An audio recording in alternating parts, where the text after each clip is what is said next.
የረመዳን ወር የእስልምና እምነት ተከታዮች ከወትሮው በተለየ ሃይማኖታዊ ስርዓት በጾምና በዱዓ ፈጣሪያቸውን እየተማጸኑ የሚያሳልፉበት ወር ነው። ታዲያ በረመዳን ወቅት የሚዘወተሩ የተለያዩ ምግቦችም አሉ።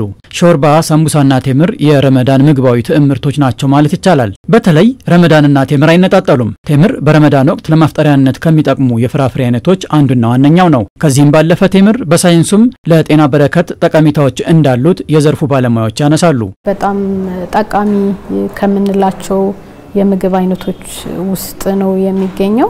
እንግዲህ በተፈጥሮ ከፍተኛ የሆነ የካርቦሃይድሬት፣ የፕሮቲን፣ የተለያዩ ቫይታሚኖች፣ ሚነራሎች በውስጡ ይገኛል። ከዚህ ጋር በተገናኘ እንግዲህ ከፍተኛ የሆነ የጤና ጥቅም ይሰጣል ማለት ነው። 8 የሚጠጉ የጤና ችግሮችን በተለይም ደግሞ የስርዓተ ምግብ ሁኔታ መሻሻል ላይ ጥቅም እንዳለው ጥናቶች ያሳያሉ። ከፍተኛ የአይረንና የካርቦሃይድሬት ይዘትን ጨምሮ የተለያዩ ንጥረ ነገሮችን እንደያዘ የሚነገርለት ቴምር የተለያዩ ህመሞችን ለመከላከልና ለማስታገስ እንደሚጠቅም ይነገርለታል። በሰውነታችን ውስጥ ኃይልና የተመጣጠነ የደም ዝውውር እንዲኖርም ያስችላል። ከፍተኛ የሆነ ካሎሪ በውስጡ ስላለ ያንን ኢነርጂ ቡስት የማድረግ እና አቅም እንዲኖር ያደርጋል ማለት ነውና በጣም ከፍተኛ የሆነ ጥቅም ነው የሚኖረው። እንዲሁም ደግሞ አንቲኦክሲዳንት የሚባሉት ነገሮች በውስጡ አለው።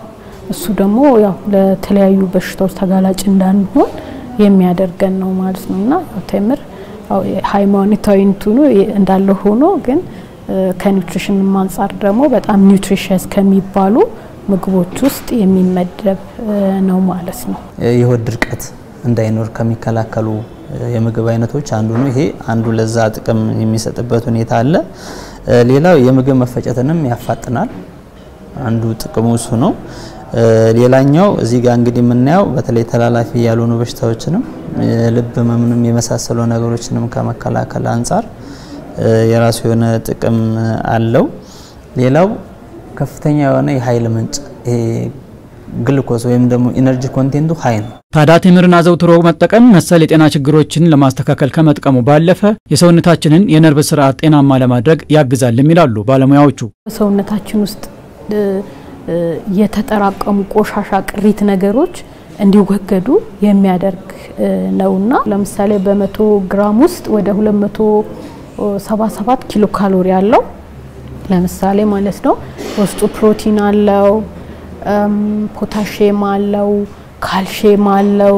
እንግዲህ ካልሲየም አሁን ለምሳሌ በብዛት የምናገኘው ወተት እና የወተት ተዋጽኦና የተወሰኑ ጥራጥሬዎች ውስጥ ነውና ቴምር ውስጥም ካልሲየም አለው። ለሰው ልጆች መሰል ጠቀሜታ እንዳለው የሚነገርለት ቴምር በረመዳን ወቅት የሚዘወተር ቢሆንም በባለሙያዎች ታግዞ ሁሌም ቢሆን ከምግብ ጠረጴዛችን ላይ ቢገኝ ጠቀሜታው የጎላ ነው ሲሉ ባለሙያዎች ይመክራሉ።